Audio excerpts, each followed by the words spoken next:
Good morning everyone. जैसा जैसा कल डायरेक्शन दिए से उसी डायरेक्शन में आप लोग अलर्ट रहिएगा।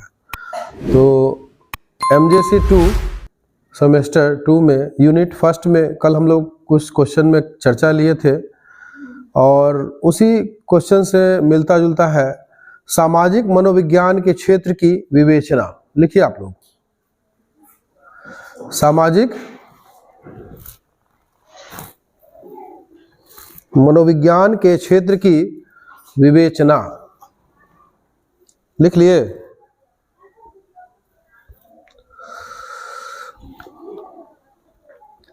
सामाजिक मनोविज्ञान के क्षेत्र की विवेचना। क्वेश्चन को थोड़ा सा ध्यान से पढ़िए। सामाजिक मनोविज्ञान, कल हमने इसी बारे में चर्चा लिया था, सामाजिक मनोविज्ञान के बारे में बतलाया था। अब उसका क्षेत्र के बारे में हम लोग जो है डिस्कशन करेंगे, है ना, उस पर हम लोग चर्चा करेंगे कि उसके क्षेत्र क्या क्या है। तो सामाजिक परिस्थिति में किए जाने वाले व्यवहारों का सामाजिक व्यवहार कहा जाता है। सामाजिक परिस्थिति में किए जाने वाले व्यवहार को क्या कहता है? सामाजिक व्यवहार कहा जाता है। क्या कहता है? हाँ। समाज मनोविज्ञान में सामाजिक व्यवहार के बहुत से पहलुओं का अध्ययन किया जाता है। बहुत से पहलुओं का अध्ययन हम लोग किए थे, है ना। और अतः सामाजिक व्यवहार के भिन्न भिन्न पहलू आपस में मिलकर समाज मनोविज्ञान के कार्य क्षेत्र का भी निर्माण करते हैं। भिन्न भिन्न क्या? भिन्न भिन्न जो है सो पहलू आपस में आपस में व्यवहार के प्रमुख मतलब कि जो पहलू है आपस में मिलकर समाज के कार्य क्षेत्र का निर्माण करते हैं। क्या करते हैं जी? तो सामाजिक व्यवहार के प्रमुख ऐसे पहलू की जो आधुनिक समाज मनोविज्ञान के मुख्य कार्य क्षेत्र है उसके बारे में हम लोग व्याख्या और चर्चा करेंगे, जो इस प्रकार से है। तो पहला पॉइंट है मनोवृत्ति। मनोवृत्ति को इंग्लिश में क्या कहते हैं? मनोवृत्ति दिमाग से स्लिप कर गया होगा, है ना। उसको कहते हैं एटीट्यूड। एटीट्यूड, अरे बाप रे बाप, एटीट्यूड तक एकदम देखो कूट कूट के इसमें भरल है ना। तो मनोवृत्ति समझ गए ना, एटीट्यूड। तो अल्पोर्ट महोदय ने रिसर्च किया और 1968 में इन्होंने अपना रिसर्च के द्वारा कुछ बात बोली मनोवृत्ति समाज मनोविज्ञान के बारे में कि इसका कार्य क्षेत्र एक प्रमुख अंग है। क्या है? मनोवृत्ति समाज मनोविज्ञान के कार्य क्षेत्र का एक प्रमुख अंग है। समझ लो बाबू, है ना। तो मनोवृत्ति में यानी कि एटीट्यूड के 3 तरह के तत्वों का एक संगठन पाया जाता है। एटीट्यूड के तत्व पाए जाते हैं। वे 3 तत्व है संवेगात्मक तत्व, दूसरा है व्यवहार परक एवं तीसरा है संज्ञानात्मक तत्व। पहला क्या है? संवेगात्मक तत्व, दूसरा है व्यवहार परक तत्व और तीसरा है संज्ञानात्मक तत्व। इन तत्वों को मिलकर यानी कि मिलाकर मनोवृत्ति का ABC कहा जाता है। क्या कहता है मनोवृत्ति का? तो समाज मनोविज्ञान में मनोवृत्ति के इन पहलुओं पर सबसे अधिक बल डाला जा सकता है, डाला जा रहा है ना। समाज मनोविज्ञान में मनोवृत्ति के इन पहलुओं पर सबसे अधिक बल डाला जा रहा है। मनोवृत्ति को 3 पार्ट मतलब कि समाज मनोविज्ञान को जिसमें मनोवृत्ति आता है तो मनोवृत्ति को 3 पार्टों में बांटेंगे ABC। और उसका डिटेल्स क्या बतलाए थे? क्या बताए थे उसके हम? तो ABC में जो है करेंगे जिसमें पहला हो जाता है संवेगात्मक तत्व, व्यवहार परक तत्व और संज्ञानात्मक तत्व। तो ये ABC में जो मनोवृत्ति है, मनोवृत्ति में परिवर्तन, मनोवृत्ति का निर्माण तथा मनोवृत्ति का मापन ये सब वगैरह किया जाता है। ये पहला बहुत महत्वपूर्ण ये पॉइंट होता है इसमें। दूसरा पॉइंट है सामाजिक प्रत्यक्षण। क्या है? तो सोशल परसेप्शन, इंग्लिश में इसको कहेंगे सामाजिक प्रत्यक्षण आधुनिक समाज मनोवैज्ञानिकों के कार्य क्षेत्र का दूसरा पहलू, प्रमुख पहलू है। क्या है? समाज मनोविज्ञान का दूसरा प्रमुख पहलू। जैसे मनोवृत्ति पहला पहलू हो गया, तो सामाजिक प्रत्यक्षण क्या है? समाज मनोविज्ञान का दूसरा पहलू है। दूसरे व्यक्तियों की प्रेरणा, इच्छाओं, मनोवृत्ति आदि से अवगत होकर तत्संबंधी ज्ञान प्राप्त करने की क्षमता को सामाजिक प्रत्यक्षण की संज्ञा दी जाती है। क्या दी जाती है? किसको? फिर से समझ लो कि सामाजिक प्रत्यक्षण आधुनिक समाज मनोविज्ञान के कार्य क्षेत्र का दूसरा पहलू है। ये तो क्लियर है, ठीक है। दूसरे व्यक्तियों की प्रेरणा, जो आप किसी से प्रेरित होते हैं और किसी को आप देखते हैं कि उससे प्रेरणा लायक व्यक्ति है, तो दूसरे व्यक्तियों से प्रेरणा, इच्छाओं, क्या, मनोवृत्ति यानी कि एटीट्यूड आदि से अवगत होकर तत्संबंधी ज्ञान प्राप्त करने की क्षमता को सामाजिक प्रत्यक्षण, सोशल परसेप्शन कहते हैं। हम जो किसी दूसरे व्यक्ति को उसका सारा चीज देखते हैं, जैसे तुम इसको देखिए, एटीट्यूड इससे एकदम भरी है, फुल, उसके अलावा और भी तो गुण होगा ना, एटीट्यूड थोड़े ना भरल है, इसमें बहुत सारी मतलब कि प्रेरणा होगा, मोटिवेशन होगा, इच्छाएं होगी, है ना, ये सब सारा चीज इसके अंदर में होगा, प्लस एटीट्यूड भी है। तो आदि से अवगत होकर तत्संबंधी ज्ञान प्राप्त करने की क्षमता को सामाजिक प्रत्यक्षण की संज्ञा दी जाती है। ओके, इस कार्य क्षेत्र में समस्त मनोवैज्ञानिकों का ध्यान मूलतः 3 पहलुओं पर अधिक गया है। क्या गया है? ध्यान 3 पहलुओं पर गया है। व्यक्तिक प्रत्यक्षण क्या है? दूसरा हो गया तुमको गुणारोपण, तीसरा अशाब्दिक संचार या संप्रेषण, ठीक है, अशाब्दिक संचार या प्रक्षेपण, संप्रेषण। व्यक्ति प्रत्यक्षण 3 पॉइंट बताए, व्यक्ति प्रत्यक्षण, गुणारोपण और अशाब्दिक संचार, ठीक है। तो व्यक्ति प्रत्यक्षण एक ऐसी प्रक्रिया है जिसमें व्यक्ति दूसरे व्यक्तियों से प्राप्त सूचनाओं के आधार पर उसी के बारे में एक समग्र विचार विकसित करता है। क्या करता है? व्यक्ति प्रत्यक्षण में एक ऐसी प्रक्रिया है, उसको ध्यान से सुनोगे तभी समझ पाओगे। व्यक्ति प्रत्यक्षण यानी कि पर्सनल परसेप्शन एक ऐसी प्रक्रिया है जिसमें व्यक्ति दूसरे व्यक्तियों से प्राप्त सूचनाओं के आधार पर उसी के बारे में एक समग्र विचार विकसित करता है। आप किसी दूसरे व्यक्ति को देखते हैं और उसके बारे में हर प्रकार के, जैसे कि बताया, एटीट्यूड हो गया, उसके अंदर में क्या सोच है, क्या इसको इच्छाएं हैं, क्या गुण है, ये सब चीज देखते हैं, है ना। उससे जो प्राप्त सूचना होती है उसी के आधार पर उसके बारे में एक समग्र विचार विकसित करता है। ठीक है, समझ में आ गया? किधर तुम्हारा ध्यान है बच्चों? रोल नंबर देंगे, कनपट्टी की जड़ में खींच के बता रहे यहाँ तो सीख रही है, सीखेगी नहीं, रोल नंबर बना रही है। तीसरा पॉइंट है पूर्वाग्रह। क्या है?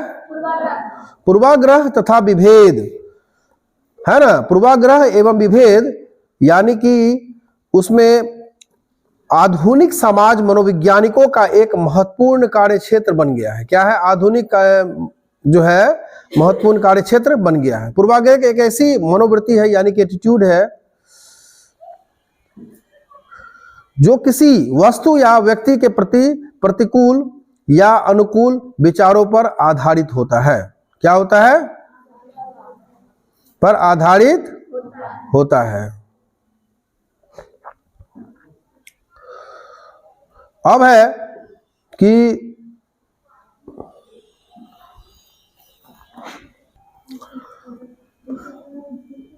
पूर्वाग्रह एवं विभेद आधुनिक समाज मनोविज्ञानी का महत्वपूर्ण कार्य क्षेत्र बन गया है। पूर्वाग्रह एक ऐसी मनोवृत्ति है जो किसी वस्तु या व्यक्ति के प्रति प्रतिकूल या अनुकूल विचारों पर आधारित होती है। साधारणतः लोग पूर्वाग्रह से मतलब प्रतिकूल विचारों पर आधारित मनोवृत्ति से लेते हैं, परंतु समाज मनोविज्ञान में इसका अर्थ इन दोनों की तरह मनोवृत्ति से होता है। जैसे भारत में उच्च जाति, एग्जाम्पल पे समझ जाइएगा उस टोटल बात को, कि मान के चलिए भारत में उच्च जाति है ना के लोगों की पूर्वाग्रह अनुसूचित जाति के लोगों के प्रति प्रायः प्रतिकूल विचारों पर आधारित होती है। ठीक है, अब है कि यह ऋणात्मक पूर्वाग्रह का उदाहरण है। क्या है? ऋणात्मक पूर्वाग्रह का ये उदाहरण है। प्रायः नव युवक एवं नव युवतियां की पूर्वाग्रह फिल्मी जगत के सितारों के प्रति क्या होता है? अनुकूल होता है। क्या होता है? प्रतिकूल मतलब क्या हुआ कि उसके प्रति जो है आप नेगेटिव सोचते हैं। तो हम लोग यहां बता रहे थे कि प्रतिकूल और अनुकूल, प्रतिकूल का मतलब होता है कि किसी के प्रति नेगेटिव सोचना, और अनुकूल का मतलब है आपके प्रति वो पॉजिटिव हुआ, है ना। तो यहाँ क्या बताया गया था कि जैसे भारत में उच्च जाति के लोगों को की पूर्वाग्रह अनुसूची जाति के लोगों के प्रति प्रायः प्रतिकूल विचारों पर आधारित होती है। क्या होती है? विचारों पर आधारित होती है, और यह ऋणात्मक पूर्वाग्रह है। क्या है? ऋणात्मक मतलब नेगेटिव, है ना। और उसका उदाहरण है प्रायः नवयुवक एवं नवयुवतियां की पूर्वाग्रह फिल्मी जगत के सितारों के प्रति क्या होता है? अनुकूल होता है। तो अनुकूल विचारों पर आधारित होता है ना। यह धनात्मक पूर्वाग्रह है। क्या है? विभेद में व्यक्ति दूसरे व्यक्ति या वस्तु के प्रति वैरपूर्ण ढंग से व्यवहार करता है। विभेद में क्या है कि व्यक्ति दूसरे व्यक्ति या वस्तु के प्रति वैरपूर्ण ढंग से व्यवहार करता है। ठीक है, इस तरह के विभेद इस प्रकार का ऋणात्मक व्यवहार का उदाहरण है। ठीक है। चौथा पॉइंट है अंतरवैयक्तिक आकर्षण। अंतरवैयक्तिक आकर्षण यानी कि इंटरपर्सनल एट्रैक्शन, इंटरपर्सनल एट्रैक्शन। ठीक है। तो अंतरवैयक्तिक आकर्षण भी आधुनिक समाज मनोवैज्ञानिकों का एक महत्वपूर्ण कार्यक्षेत्र माना जाता है ना। और बैरोन और वर्न ने अपने शोध में 1977 में इन्होंने बतलाया था अंतरव्यक्तित्व आकर्षण के बारे में कि किसी दूसरे व्यक्ति को धनात्मक, इसको ध्यान से जरा सुनो, किसी दूसरे व्यक्ति को धनात्मक या ऋणात्मक ढंग से मूल्यांकन करने से होता है। किसी व्यक्ति को धनात्मक या ऋणात्मक ढंग से मूल्यांकन करने पर होता है। हम किसी व्यक्ति को पसंद करते हैं तो किसी से नफरत करते हैं। हम किसी व्यक्ति को पसंद करते हैं तो क्या होता है? किसी से नफरत भी करते हैं। ये दोनों तरह को मनोवृत्ति को अंतरवैयक्तिक आकर्षण में रखेंगे। ठीक है। अंतरवैयक्तिक आकर्षण के क्षेत्र में समाज मनोवैज्ञानिकों के आकर्षण के अध्ययन पर अधिक बल डाला है। ठीक है। बोरकेल तथा कूपर महोदय ने 1979 में अपने रिसर्च में पाया और देखा कि आकर्षण से तात्पर्य एक व्यक्ति द्वारा दूसरे व्यक्ति के प्रति धनात्मक मनोवृत्ति से होता है। आप किसी को देख करके, हीरो हीरोइन को देख करके, या अच्छे जो है जैसे हाल फिलहाल में एक IAS लड़की कंप्लीट की, उसको देख करके आप आकर्षण होता है ना। तो एक दूसरे के प्रति धनात्मक मनोवृत्ति ये क्या होती है ना। क्योंकि आकर्षण एक तरह की मनोवृत्ति है। क्या है? मनोवृत्ति है। अतः समाज मनोवैज्ञानिकों ने इसकी व्याख्या उन सिद्धांतों के सहारे करने की कोशिश की है जिनके सहारे मनोवृत्ति में परिवर्तन की व्याख्या की गई है। ठीक है। अब है पांचवा पॉइंट कि जनमत तथा प्रचार। क्या है? जनमत तथा प्रचार। ठीक है। प्रचार या प्रसार बात बराबर है। तो जनमत तथा प्रचार में या प्रसार में समाज मनोवैज्ञानिकों के लिए एक प्रमुख कार्यक्षेत्र रहा है। जनमत तथा प्रचार या प्रसार भी समाज मनोवैज्ञानिकों के लिए एक प्रमुख कार्यक्षेत्र रहा है। प्रमुख कार्यक्षेत्र यह भी रहा है। तो हालांकि 1978 के बाद समाज मनोवैज्ञानिकों ने इस क्षेत्रों में काफी कम अभिरुचि दिखाई है। 1978 के बाद समाज मनोवैज्ञानिकों ने इस क्षेत्र में काफी कम रुचि दिखाई है ना। जनमत ऐसे व्यक्तियों के मत को कहा जाता है, जनमत ऐसे व्यक्तियों के मत को कहा जाता है जिनमें एक सामान्य अभिरुचि होता है। क्या होता है? एक सामान्य अभिरुचि होता है। और आधुनिक युग में जनमत का महत्व इसलिए बढ़ गया है क्योंकि इसके सहारे किसी सार्वजनिक समस्या के प्रति व्यक्तियों के विचारों एवं मतों का पता चलता है। ठीक है। आधुनिक युग में जैसे कि सिनेमा, टेलीविजन, मोबाइल, रेडियो, अखबार आदि कुछ प्रमुख साधन है ना। और जिनके सहारे इंटरनेट वगैरह भी है ना, तो जिनके सहारे जनमत का निर्माण होता है। क्या होता है? हाँ, समाज मनोवैज्ञानिकों के जनमत को मापने के लिए कुछ खास खास विधियां जैसे कि प्रदर्शित विधि, पैनल विधि, है ना, आदि को भी प्रतिपादित किया है ना। अब है कि जनमत से काफी जुड़ा हुआ कार्यक्षेत्र प्रचार है। क्या है? जनमत से जुड़ा हुआ काफी कार्यक्षेत्र क्या होता है? प्रचार होता है। प्रचार आप जब मान के चलो कहीं वोटिंग वगैरह होता है तो प्रचार प्रसार कितना होता है? एकदम जम के होता है। अभी आने वाले समय में होगा मोदी खूब, है ना। तो समाज मनोवैज्ञानिकों के लिए प्रचार एक ऐसी विधि है, समाज मनोवैज्ञानिकों के लिए प्रचार एक ऐसी विधि है जिसके सहारे व्यक्ति विचारों एवं मतों के नियंत्रित कर एक खास दिशा में मोड़ा जाता है प्रचार के माध्यम से, है ना। बार बार आपको टीवी पर अगर ऐड आता है तो आपको एक केंद्रित करता है किसी खास चीज के लिए, आपको आकर्षण करता है। जैसे कोलगेट का प्रचार आता है, कहते आपके मुंह में नमक है, रील पर कहते हैं मुंह में नमक है, तो एक नमक डाल देता है मुंह में, लो भाई, है ना। तो कहने का मतलब है कि उसमें जो है आपको एक अलग पॉइंट के तरफ केंद्रित करा देता है प्रचार के माध्यम से, है ना। तो यहां भी वही चीज होता है कि प्रचार के माध्यम से किसी एक दिशा में मोड़ दिया जाता है। ठीक है, समझ में आ रहा है ना? जिसको नहीं समझ में आ रहा है हाथ उठा देना। यही कारण है कि प्रचार को इन लोगों ने सामाजिक नियंत्रण का एक प्रमुख रूप माना है ना। प्रचार प्रत्यक्ष या अप्रत्यक्ष दोनों ही होता है। क्या होता है? डायरेक्ट और इनडायरेक्ट। एक होता है डायरेक्ट, आपको प्रचार के सामने बैठा देना, एक इनडायरेक्ट होता है, इनडायरेक्ट वे में। तो चलिए इसके डिटेल्स में भी देखेंगे। तो दोनों रूप में, डायरेक्ट और इनडायरेक्ट दोनों रूप में होता है। प्रचार को प्रभावकारी बनाने के लिए डूब महोदय ने 1957 में कुछ खास सिद्धांतों का भी वर्णन किया।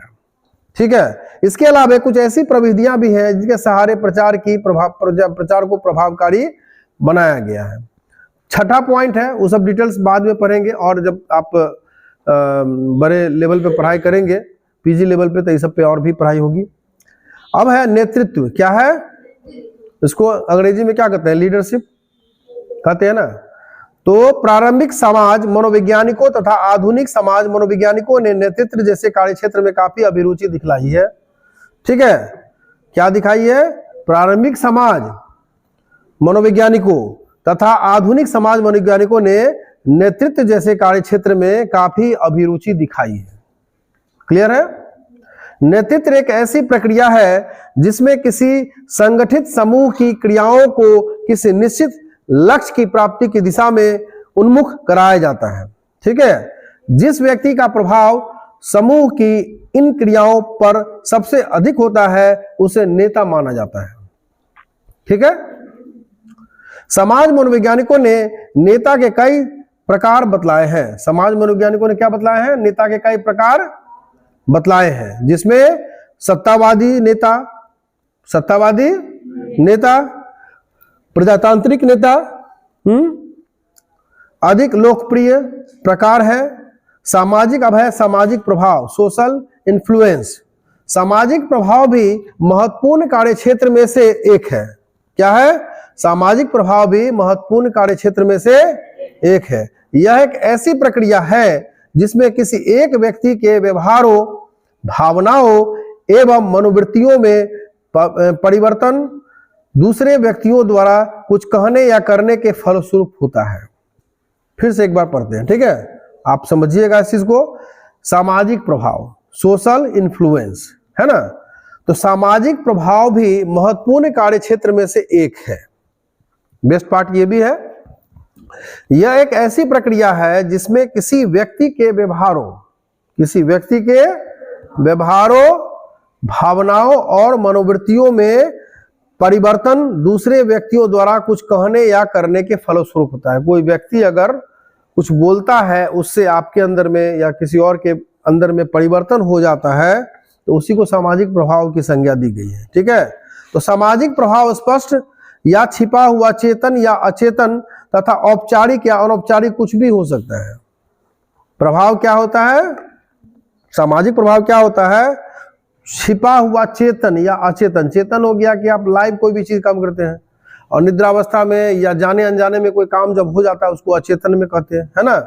तो ये सब चेतन, अचेतन या मतलब भावनाओं मनोवृत्तियों में परिवर्तन दूसरे व्यक्तियों द्वारा कुछ कहने या करने के फलस्वरूप होता है। ठीक है, तो यहां जो देखे हैं कि औपचारिक और अनौपचारिक कुछ भी हो सकता है। आधुनिक समाज मनोविज्ञानों के फलस्वरूप मूल रूप से 3 तरह के सामाजिक प्रभावों के महत्वपूर्ण बतलाया है। 3 तरह के सामाजिक प्रभावों को महत्वपूर्ण बतलाया है।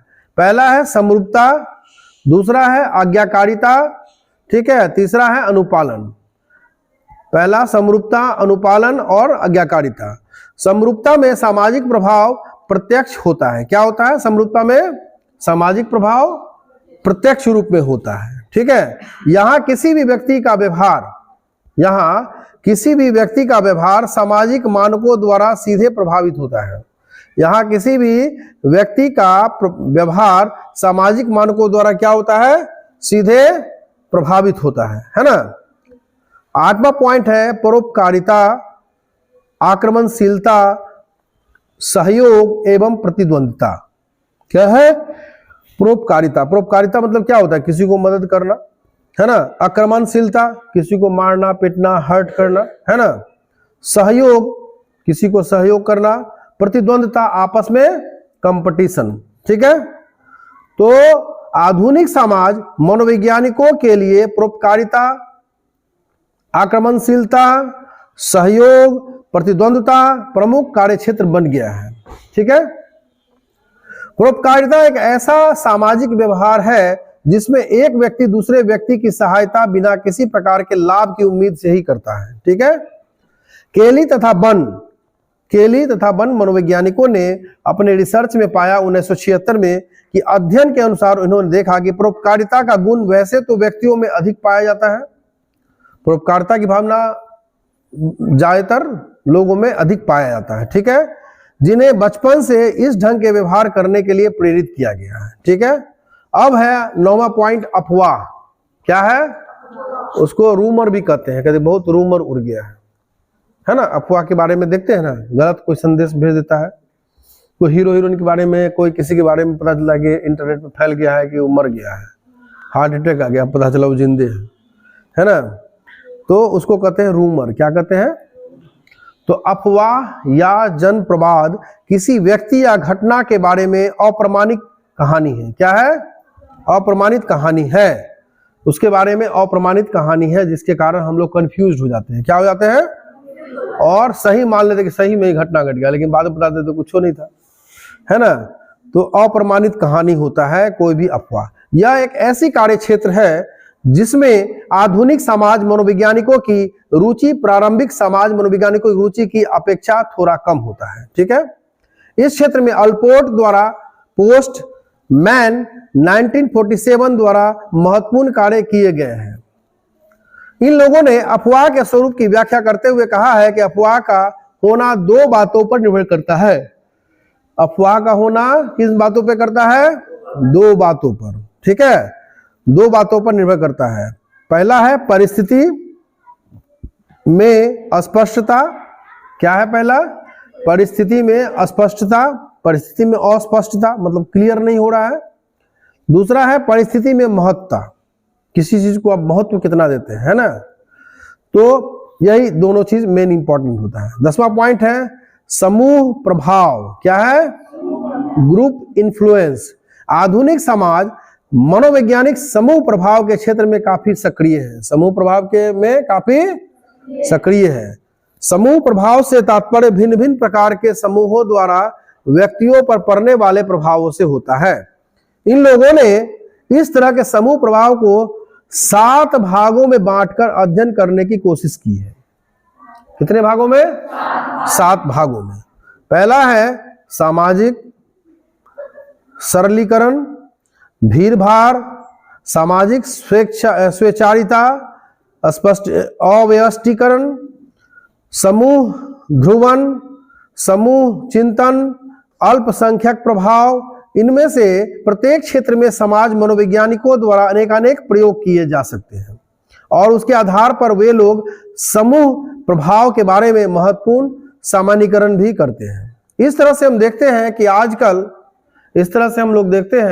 आजकल समाज मनोवैज्ञानिकों का कार्य क्षेत्र काफी बढ़ गया है। काफी बढ़ गया है हर स्तर से, है ना। प्रत्येक क्षेत्र में उनके द्वारा जो शोध कार्य एवं प्रयोग किए जा रहे हैं उनसे वे लोग संबंधित क्षेत्रों की समस्या को अधिक से अधिक सुलझा सकने में समर्थ हो पाए हैं। तो ये टॉपिक यहीं समाप्त होती है। किसी को कोई दिक्कत तो नहीं हुआ समझने में? तो समाज मनोविज्ञान के क्षेत्र के बारे में हम लोग देखे जाने, उसमें मनोवृत्ति, सामाजिक प्रत्यक्षण, है ना, और अव्यक्ति अंतःव्यक्ति, उसके बाद क्या है जन्म तथा प्रचार, है ना, उसके बाद बताए थे कौन सा था नेतृत्व, सामाजिक प्रभाव, उसके बाद फिर आया तुमको अफवाह, समूह प्रभाव, है ना, और भी सब पॉइंट है। तो इस तरीके से सामाजिक मनोविज्ञान के क्षेत्र की विवेचना हम लोग किए हैं, जिसके देखें कैसे कैसे कितने क्षेत्र इसमें व्याप्त है, किस तरह से इसको हम लोग डिस्कशन करके समझें। ठीक है।